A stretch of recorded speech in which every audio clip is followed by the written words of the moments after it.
Hi, I'm Robert Thiemann, founder of Frame. Welcome to Frame Live, our instrument to navigate the future of spatial design. Today, we'll discuss agile retail strategies. With post-pandemic shifts in lifestyle and work culture, consumers are leaving big cities. They migrate to more rural communities and smaller metropolitan areas. Can retail brands keep pace? How can they engineer agility into their retail strategies that can no longer afford to focus on the city center?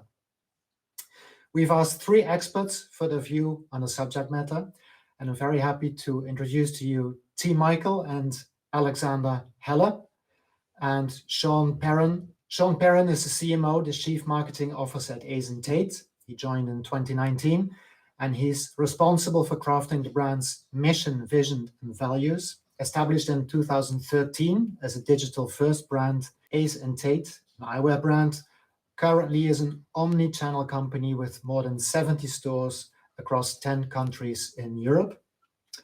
And T. Michael and Alexander Helle, they founded rainwear brand Norwegian Rain. T. Michael is known for his conceptual approach to tailoring, and together with business graduate and functionalist Alexander Helle, he founded Norwegian Rain in Bergen, which seems to be Europe's most rainy city. The Bergen-based rainwear brand has 5 stores currently in Bergen, Oslo, Paris, Copenhagen, and Tokyo. Hi guys, welcome. How are you?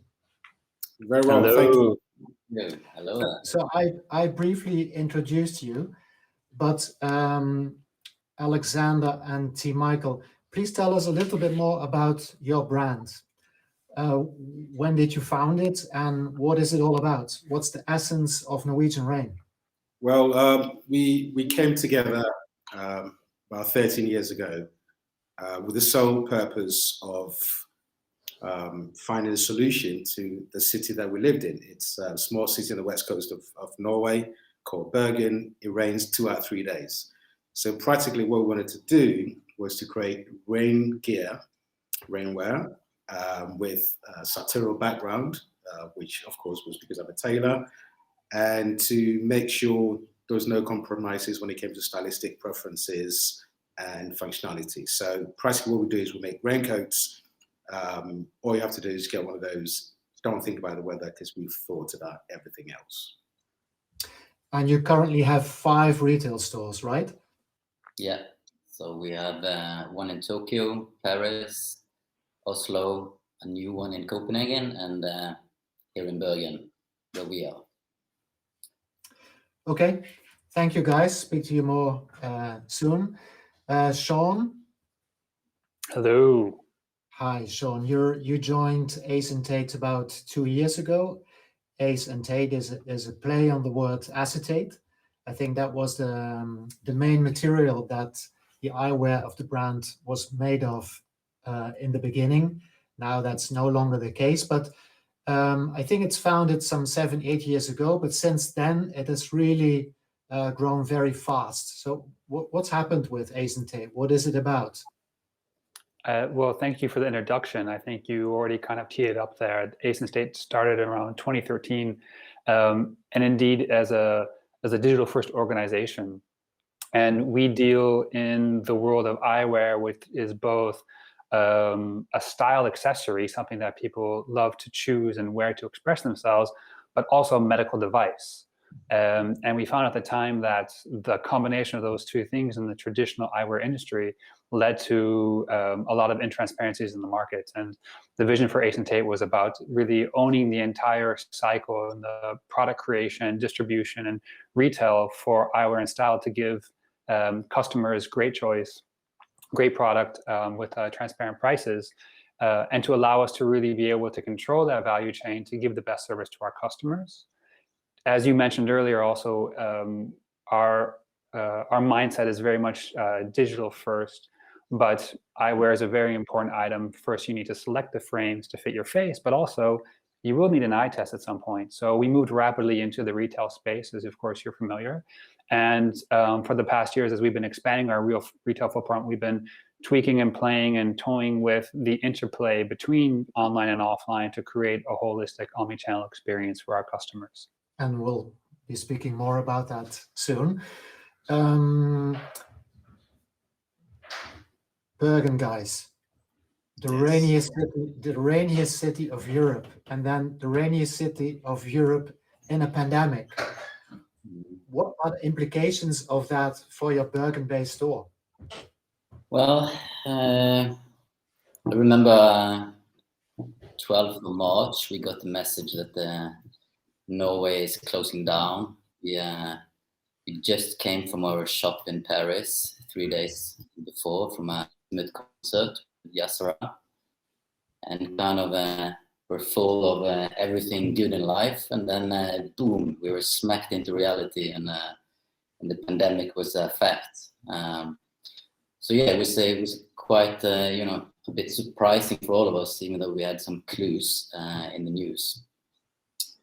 So the first couple of days we were in quarantine because of the Paris trip. But after that, we quite quickly sat down, me and Michael, in our Fjord Fiesta armchairs, thinking, okay, what do we do from here? The shop is closed. They're talking about maybe 2 years. How can we deal with that? And we're going to talk a little bit about that later, but it's the core of it was that we started thinking about, okay, what is the essence of what we do? We looked at the fashion industry as a whole and how it treats the planet, and start thinking about, okay, let's rethink absolutely everything we do and see where we end up. So that was quite a refreshing start, actually, of the pandemic for our side, and it's taken us interesting places. So you took the pandemic as a starting point for change. What the change looks like, we will be discussing actually right now. For those of you in the audience who are familiar with the concept, I don't need to tell that it's all about 3 questions to our panelists, and the panelists respond with an image or a video to kickstart a conversation around this subject. So let's move to these 3 questions, and let's begin with the first one. And audience, feel free to ask us questions using the Q&A button on the Zoom menu, or the chat functionality if you prefer. So don't shy away from asking your own questions if you want the panelists to go deeper. So the first question: how have the events of 2020 changed the sort of relationships you built with consumers in store? And we'll begin with Sean. This is the image that you will be talking around. What does it represent? What are we looking at? Yeah, we're looking at one of our stores we opened recently in London and Marylebone High Street. We opened in November. The store represents a lot of things for us. On the one hand, it was one of the stores that we were able to really build and open during the lockdown and COVID period. So we take a lot of pride in the fact that so much of the effort that went into the store was actually designed and created virtually, which is a first for us. But secondly, it's one of the first store concepts that we executed in a new store concept we designed over the Corona period called responsible retail. And I really want to connect that back to what Alexander just mentioned, that as well for us, when we started lockdown, we were faced really with 2 different challenges. So on the one hand, the challenge was, how can we ensure that our customers are still able to access our products and services while stores are closed? And that was particularly the case in the first half of the pandemic, because indeed, for all the glasses wearers listening right now, I don't have to explain, if you need a repair or your glasses are broken or you need an eye test, you need it. So how can we help customers there?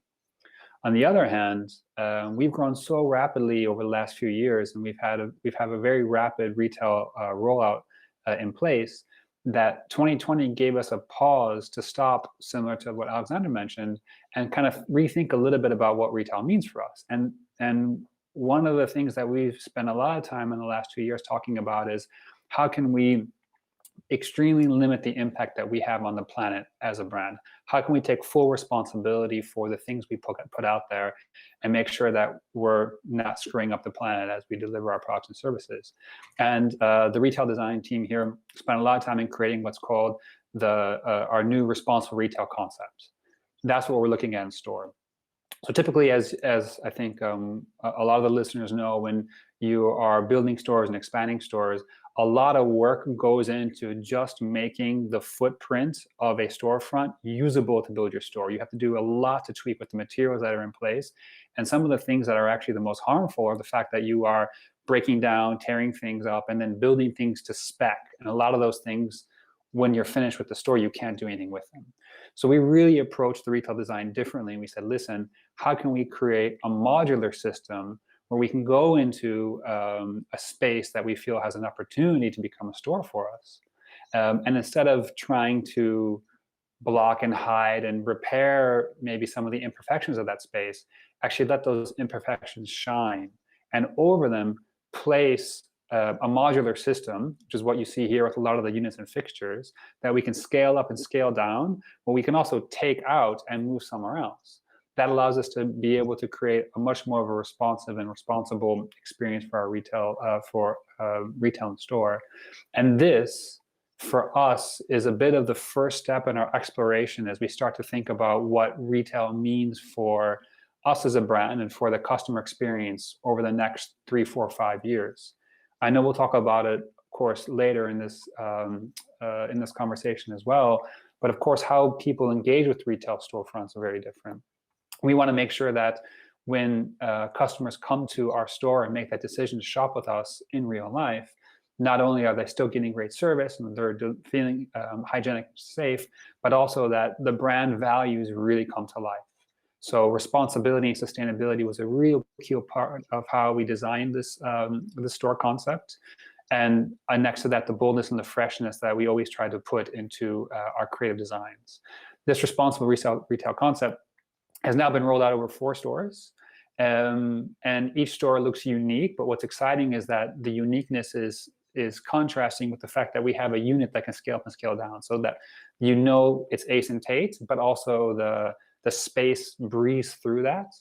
And going forward, we will continue to refine this, find new ways to be more responsible, but also continue to explore and tweak with what the brand experience is for customers as they come in store. So that means that you took the pandemic as a starting point for change of your retail concept. You made it even more responsible than it had been so far. You speak about a modular design, but as I remember, one of the cornerstones of Ace Tate's retail strategy is each store being unique. So in how far does this hinder you from making these stores really unique wherever you go? Well, I think there's 2 sides to that. Like the modular system is almost the blueprint on top of which you can place unique flavor. So for example, a lot of our stores are still places where we collaborate with local designers. In the case of the Marleybone store, we work with a specific designer to design the furniture there that's bespoke to that store. And next to that as well, we feel that coming into a space and not completely refurbishing it, but letting that space breathe, letting, for example, maybe the bare concrete be exposed, allows uniqueness to come through in a very different way. So the modularity there is almost a system to allow us to find the places where the uniqueness of that place can come to life. How does this change your relationship with your clients? Well, it's, I think, a bit of a macro question. So our relationship with our clients in store will always be the same. We want our customers to be able to come to any of our stores and get a full Ace Tate experience. But I think the really interesting thing to think about now is why and where does a customer come to store? What do they need to do? I think we're going to touch on that in a little bit later in the conversation. But what I can hint at is we've spent a lot of 2020 really looking at how we can develop online digital first tools to allow our customers to be able to purchase and get great service from us from wherever they are. But we feel that when you come to our store, the brand needs to really speak through.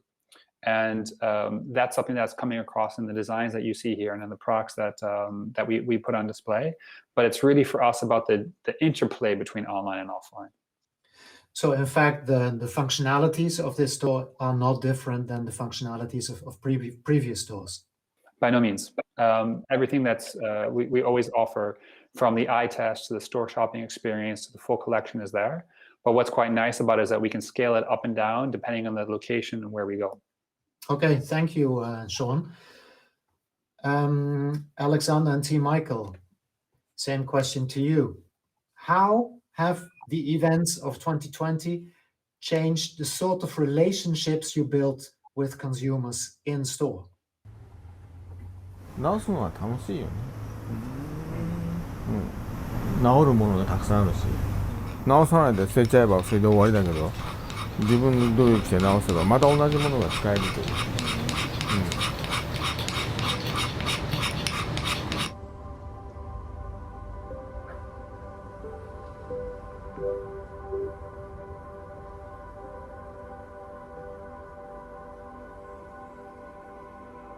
作ったものの時にはない何か違う喜びがありますね。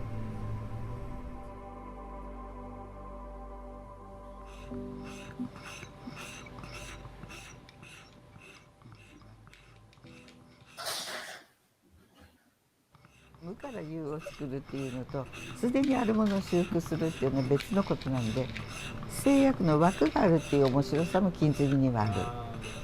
何も枠がないものって自由でいながら不自由で、作り方一つでやぼったくなっていらないものもできますし、修復するっていうことですけれど、日本の場合茶道具とか割れた時に。So we're looking at a really beautiful video of Japanese craftsmen repairing ceramics, interspersed with imagery from your rainwear. It's beautiful, but how does it answer my question? Well, the things we like to believe, or we like to say that we offer a different retail experience.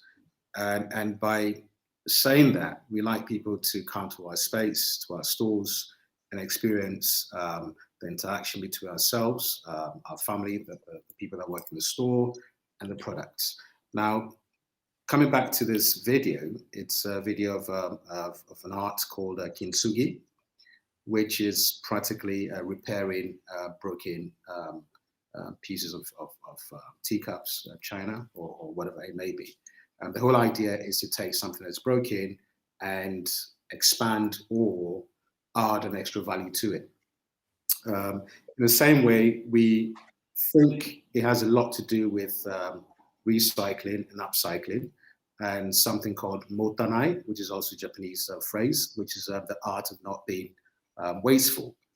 So our experiences with our customers in our store is about taking what we have and giving them a very, very exclusive intake into what we do. Now, because of the pandemic, we decided to look at what we've been doing.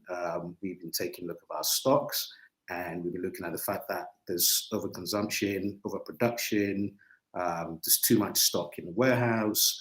And what we decided to do was to go to our warehouse and pick up the pieces that we've had in stock and use a concept of Kinsugi to bring them out and practically use what we have as leftovers to create new value.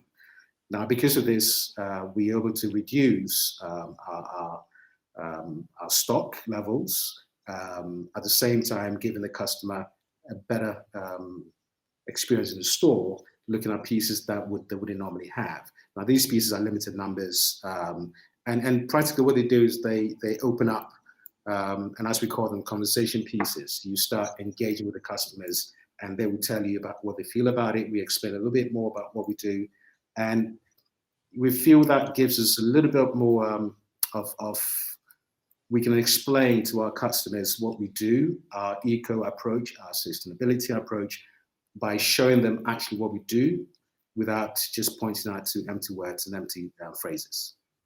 Are you offering a repair service in store as well?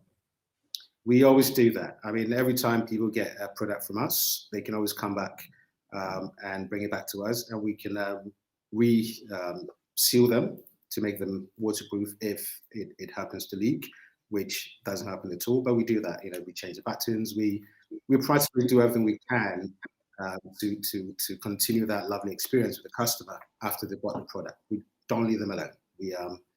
We like to believe they become part of our family.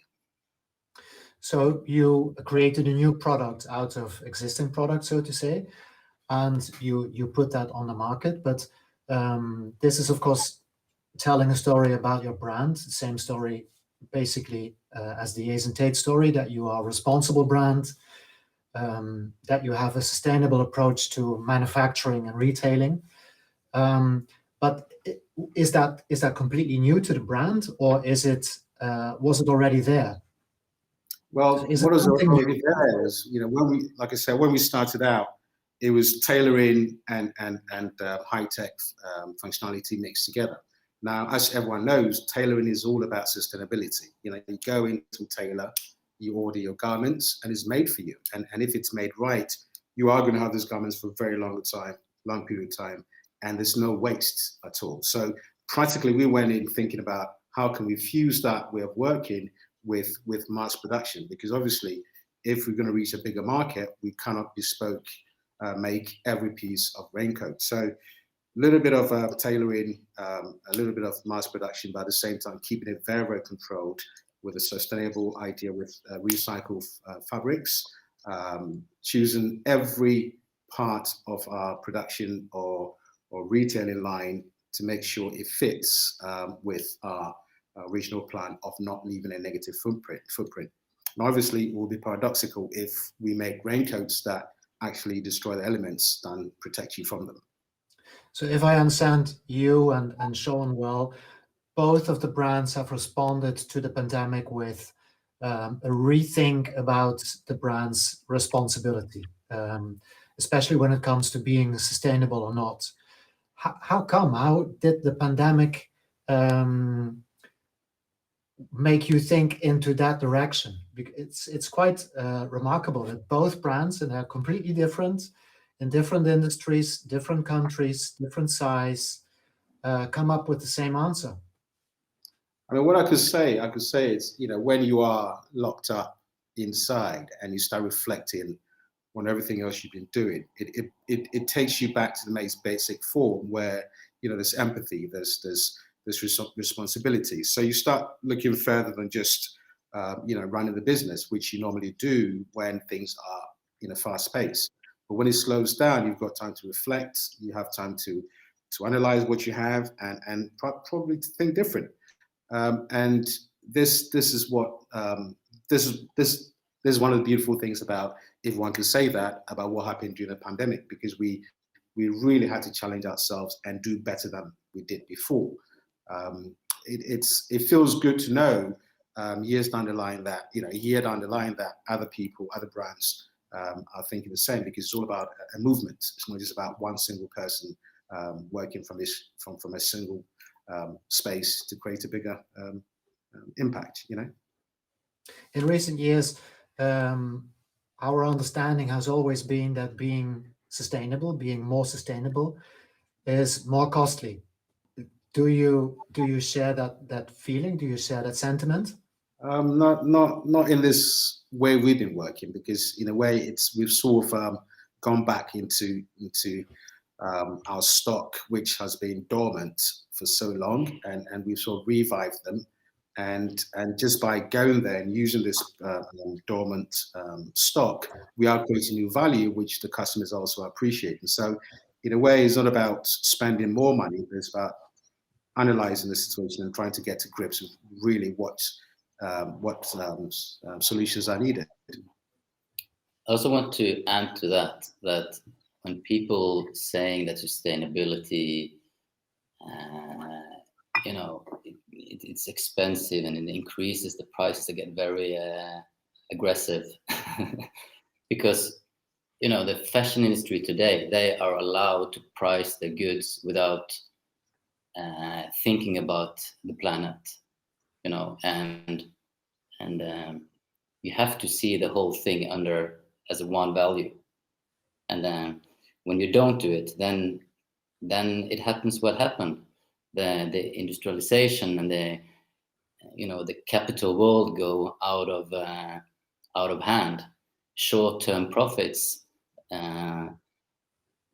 get the focus instead of something that is in fact sustainable, both business-wise, financial, and ecological. So, yeah, I don't think it depends how you see the costs. The cost for who?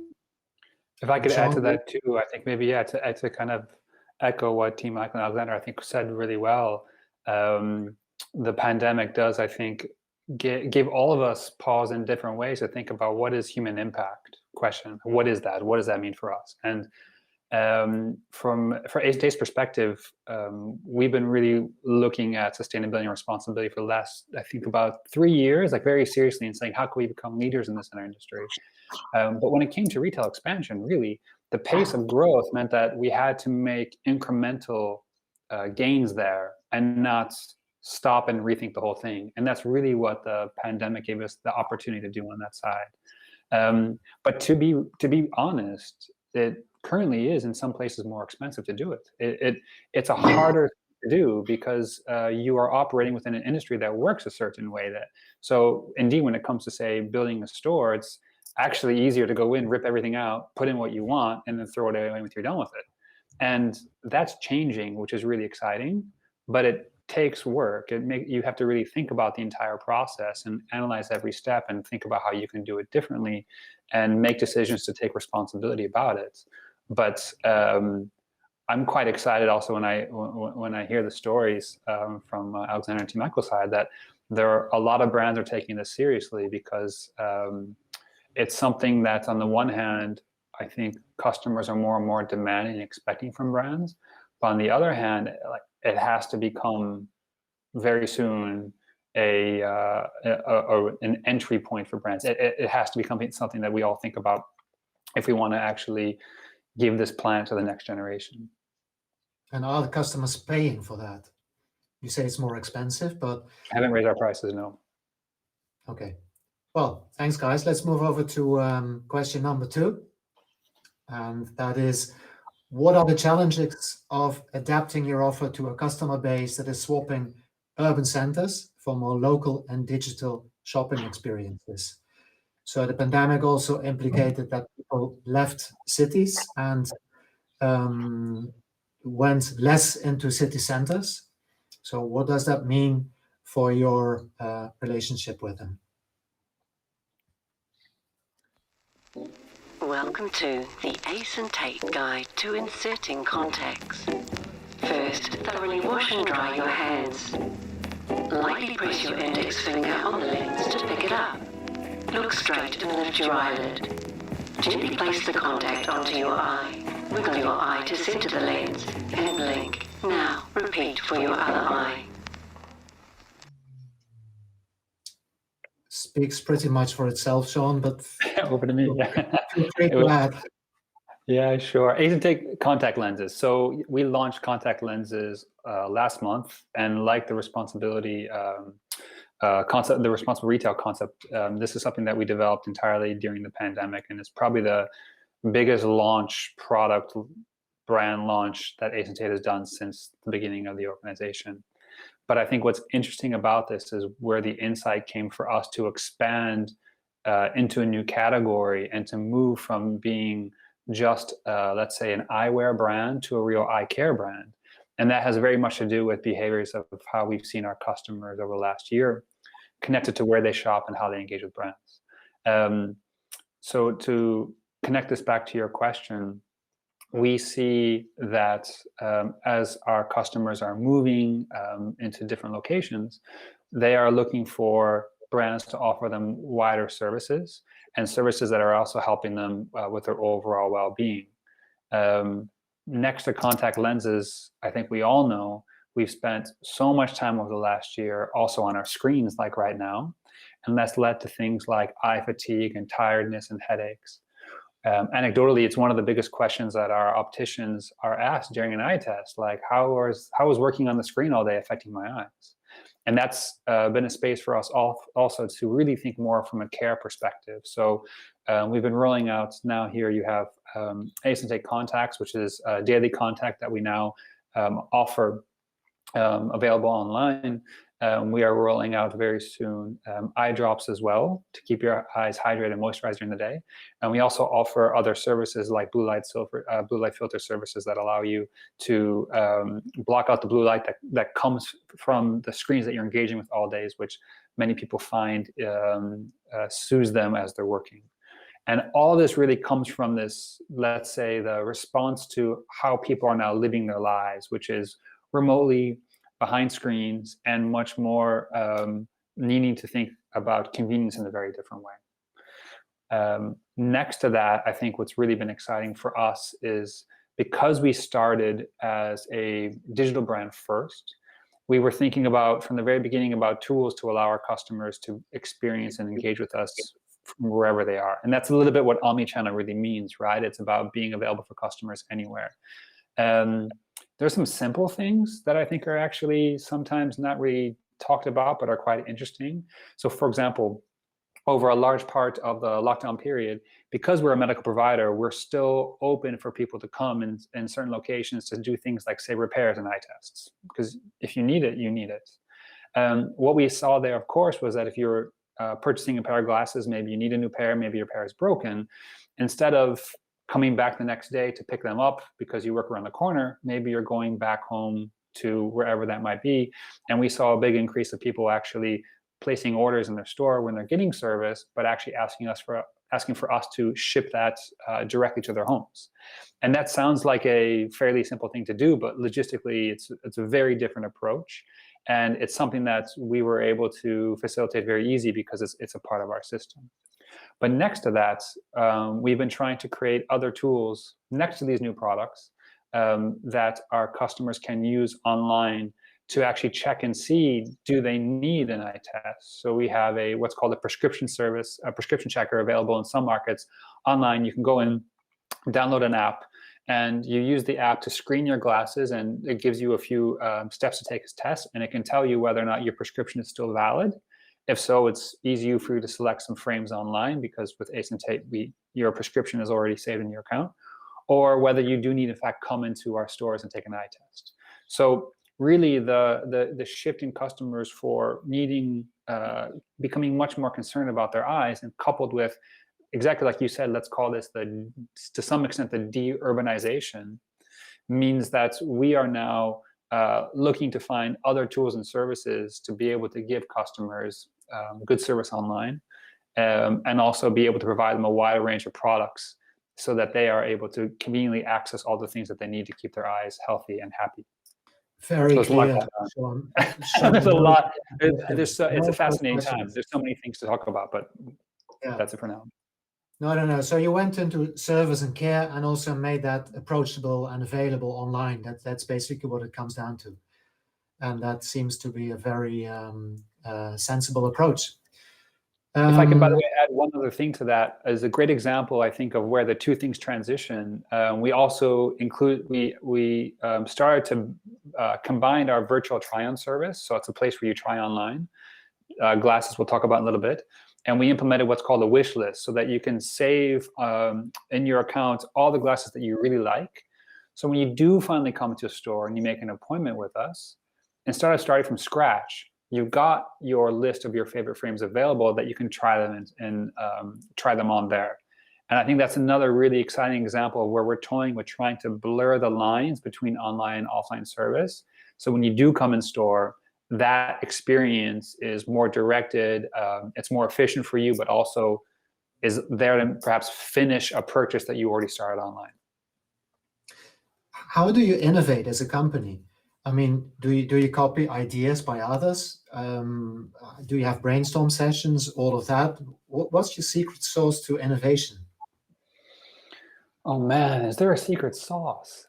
I think the mindset of really thinking and understanding how customers behave, and we spend a lot of time looking at the data of how customers engage and behave with us, allows us to start to have a lot of conversations internally and a lot of discussions. So we spend a lot of time going through this and discussing and then trying and testing things. I think the other thing that's quite nice for us, which comes back to that kind of direct-to-customer model that you hear a lot of brands talk about, the D2C model, is because we control our full value chain, we also are getting constant feedback from our retail staff. You know, we're not dealing with franchisees or wholesale partners, so we're also having conversations with our opticians and listening to what opticians are hearing, asking our retail staff. And we try as much as possible to keep the organization flat so those conversations can elevate.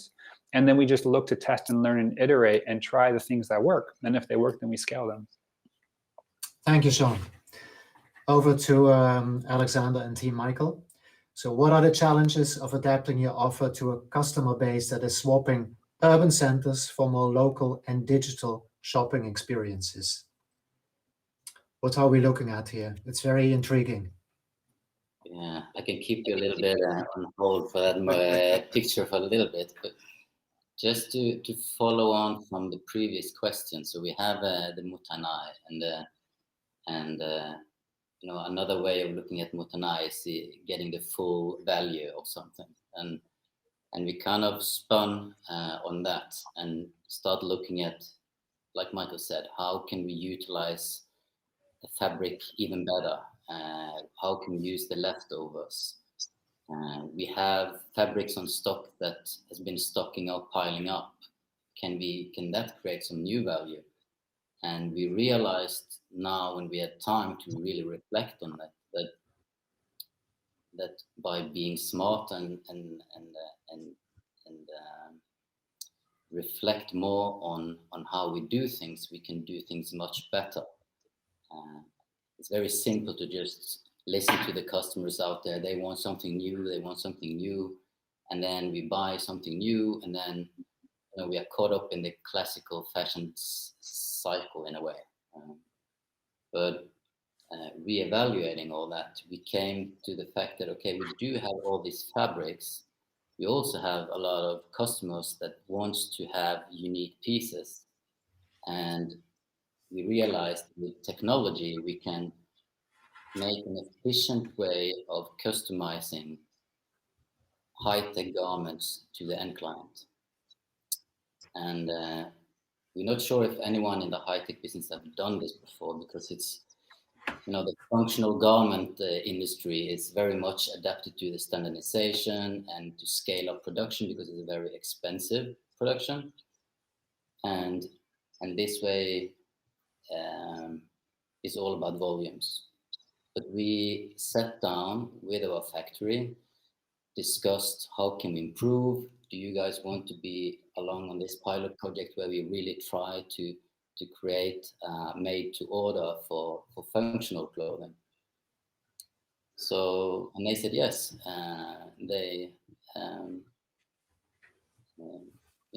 Sporty as they were, and we kind of created the made to order concept that still is under development. So going back to your the question about sustainable, if it needs to be more expensive, I think that's a good example of that it doesn't need to be. If we're just being a bit more clever, and we have the technology that can make things more efficient now, then we can create solutions that are sustainable in every way you see it, financial-wise, resource-wise, and value-wise for the customers. Well, that is tying in with a question that is coming from our audience, from Jeroen de Wal, to be precise. He says, I was wondering how you think you can inspire your clients, retailers, and perhaps even competitors to more frequently discuss and rethink their way of consuming, buying, and producing in other fields than the respective industries you operate in. Well, we hope by executing what we've been planning, people can also, other players in the game can look at what we do and feed off it. But I suppose it's all about the consumer, though. I think the consumer needs to demand more from the manufacturer, from the retailer, and they should be they should raise the bar, because I think it's all about that. Because from a manufacturer's point of view, the customer always wants more.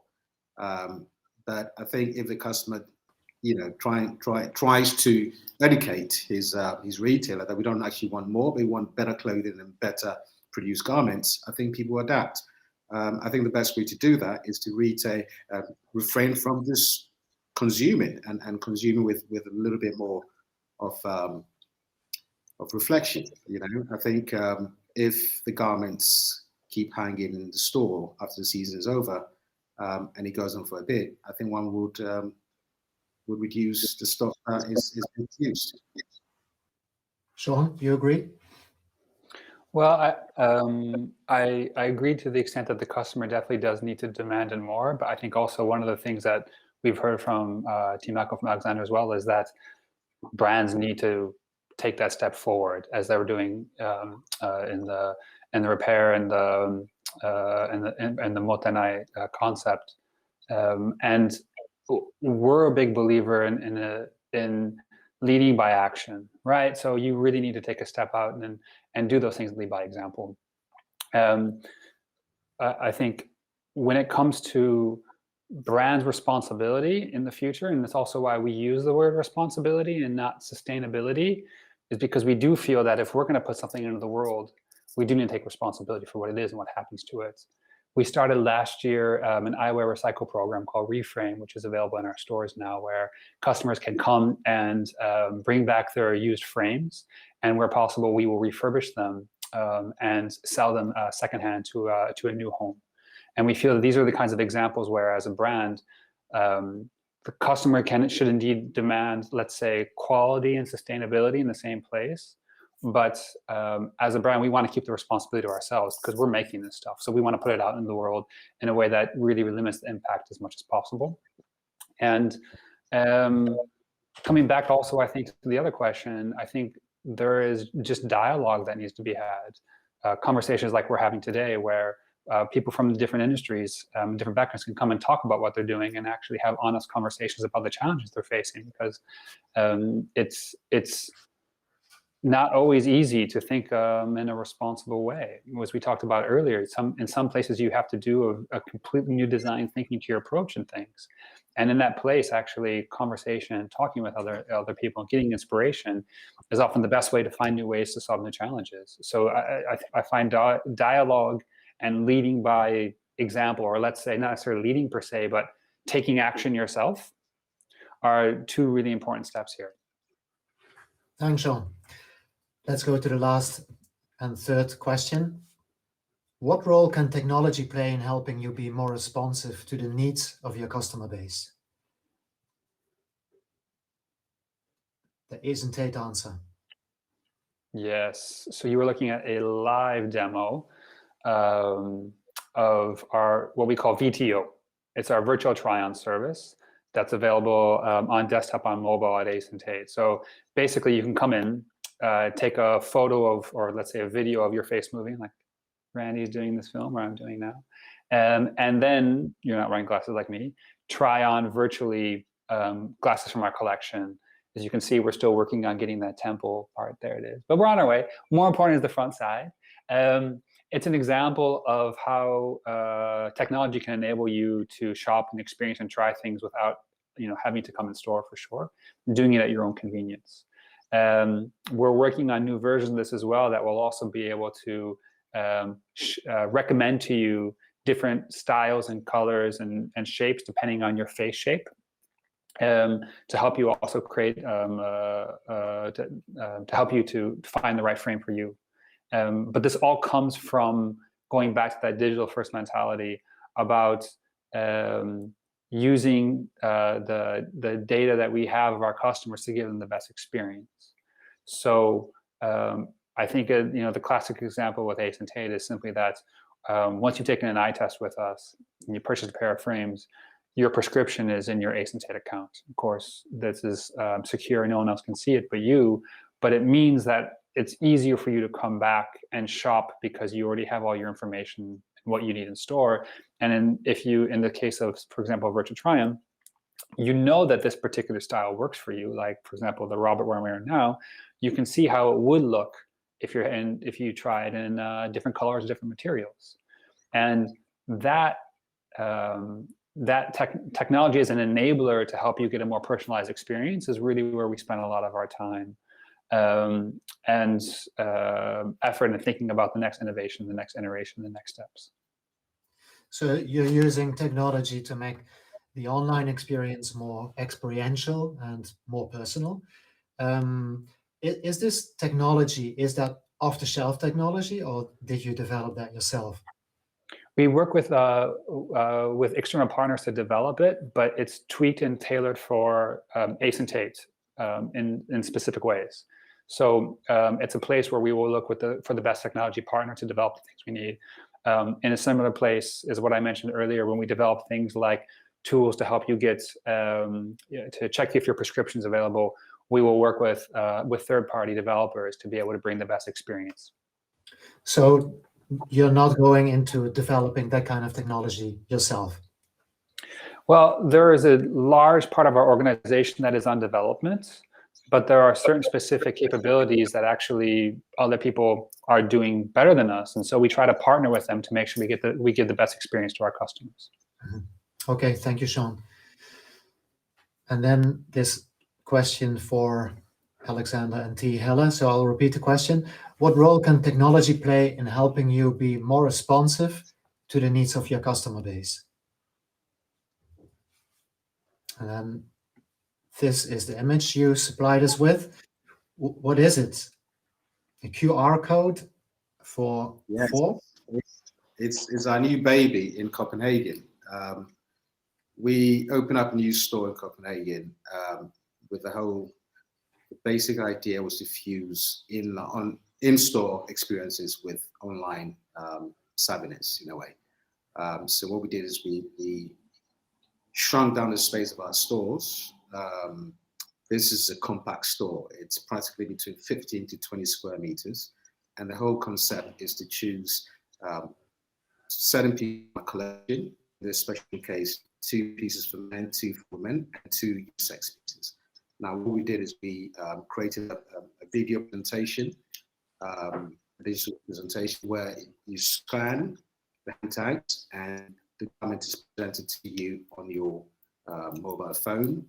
It tells you exactly what you're looking at, the key points of it, how it's been designed, and practically what it looks like. And from there, if you're interested in it, you can go ahead, click a few clicks, and then you can purchase a garment.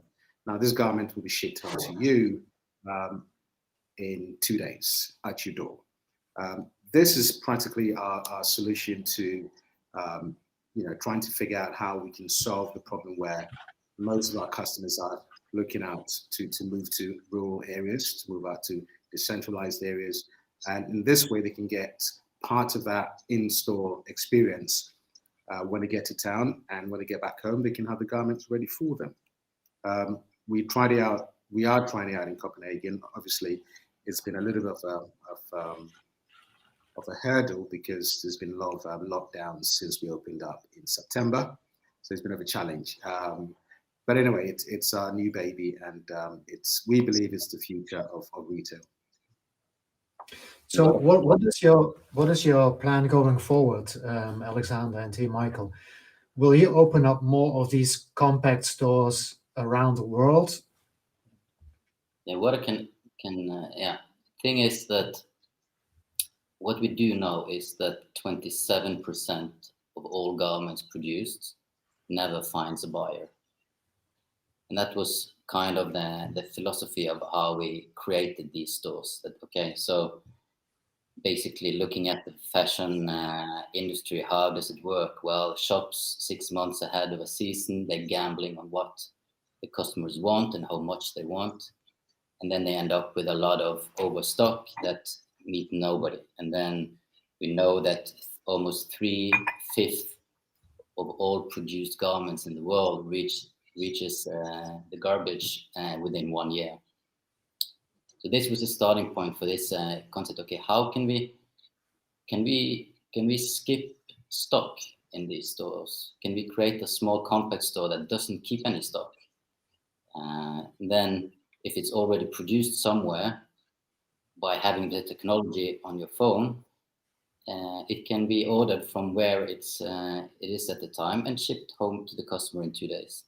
Or if it's not anywhere, it can be made to that person particular in 4 to 6 weeks. So that's one of the things where we, the whole compact concept building part came in, where can we create a concept that, really reducing the footprint while giving the customers more value? Can we be closer to the customers and still offer them more than we can online? They can touch it, they can feel the garments, and they used, during the pandemic, they used to buying online. So waiting a couple of days doesn't matter. So yeah, we still kind of evolving and experimenting with this concept, and it's our idea to roll it out in the world if we see that it really works.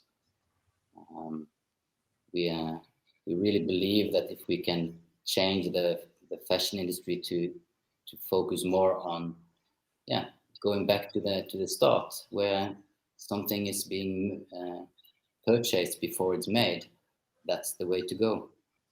Do you work with third-party retailers? Do you work with a network of retailers across the world?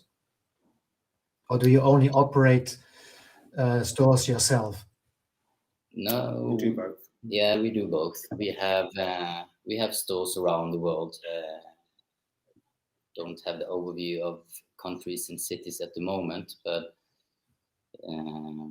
yeah, they are located everywhere, and we also see this as a potential next move. Can these stores sell Norwegian rain without investing in a stock?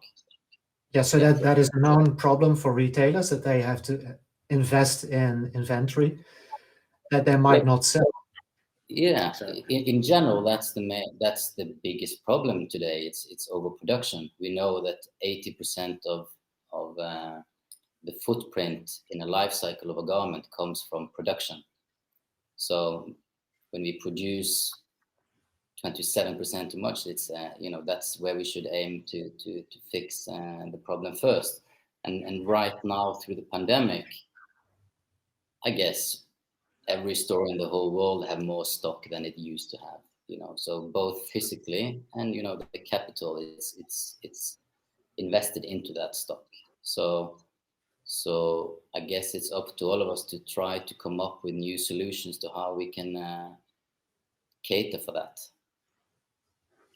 So to summarize what we have been discussing until now, it strikes me that most of your answers are about acting more responsibly, about being more sustainable, about producing less overstock, about working with less material, reusing material, and offering customers a more personal, immersive experience online, to be more active online instead of only making products available online and for sale online, offering services online.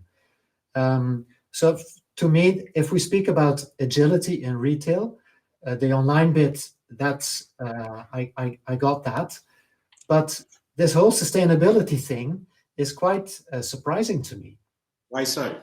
Because, well, if I think about sustainability, it indeed is about using less material, be more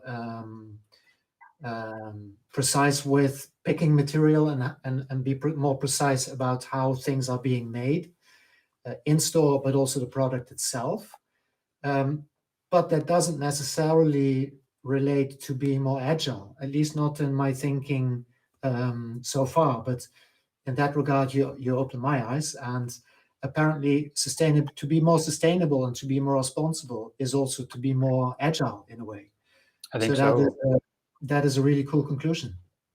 So thank you for that. And well, actually, we've come to the end of the session. I would really like to thank you enormously for being so insightful and so honest in sharing your experiences and visions. And it's, again, remarkable how much aligned they are. And we didn't really pick you for that reason, because actually we didn't know what you would come up with in terms of answering our questions, but they're very much aligned. So it's, again, very surprising, but really good to hear.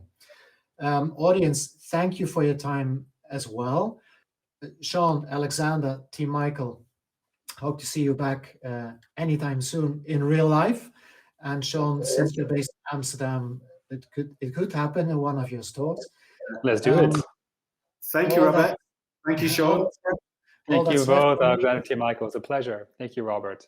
All that's left for me is to, apart from thanking you, is to announce our next Frame Live event that will happen next week, the 22nd of April at 4 o'clock Central European time, which will also be about retail, but then a specific kind of retail, auto retail, and to be even more specific, about disrupting auto retail in a post-ownership world. We will have senior executives from Lynk & Co. and Polestar in next week's Frame Live events. Hope to see you back again. Thanks for your time. Have a good day. This was Frame Live. Thank you.